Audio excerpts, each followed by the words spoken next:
कि रानी उनके प्रति पूर्णतः समर्पित हैं। साधु अंबिकानंद ने रानी को यह यकीन दिला दिया था कि उनकी आत्मा को शांति केवल साधु के साथ ही मिल सकती है।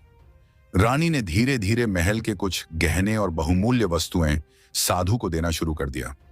वह साधु के लिए अनमोल चीजें लेकर आती और बदले में साधु से मंत्रों और रहस्यमयी शक्तियों का ज्ञान प्राप्त करती। साधु ने रानी को यह भी समझा दिया था कि वह एक दिव्य आत्मा है और उनका यह मिलन ईश्वर की योजना का हिस्सा है। रानी ने अब पूरी तरह से साधु पर विश्वास करना शुरू कर दिया था। महल के कुछ पुराने सेवकों ने रानी के व्यवहार में बदलाव महसूस किया। उनकी गैर मौजूदगी के दौरान महल में गुपचुप बातें होने लगीं, लेकिन रानी इतनी चतुर थीं कि उन्होंने हर अफवाह को दबा दिया।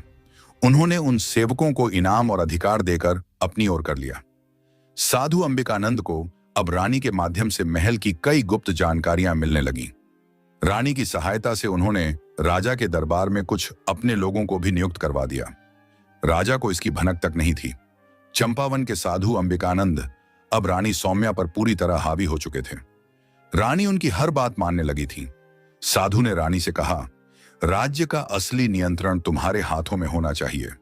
राजा केवल एक दिखावा है।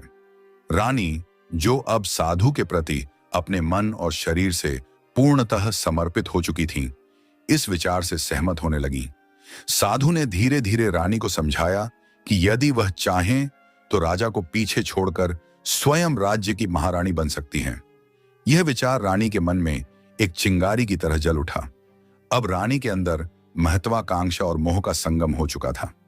एक दिन साधु ने रानी से कहा, अब समय आ गया है कि मैं महल के भीतर प्रवेश करूं। तुम्हें मेरी शक्ति का अनुभव हर समय होना चाहिए। रानी ने चुपके से साधु को महल के भीतर एक गुप्त स्थान में रहने की अनुमति दे दी। रानी ने महल के पुराने कक्षों में से एक को सजवाया और उसे साधु के रहने योग्य बना दिया। साधु अब महल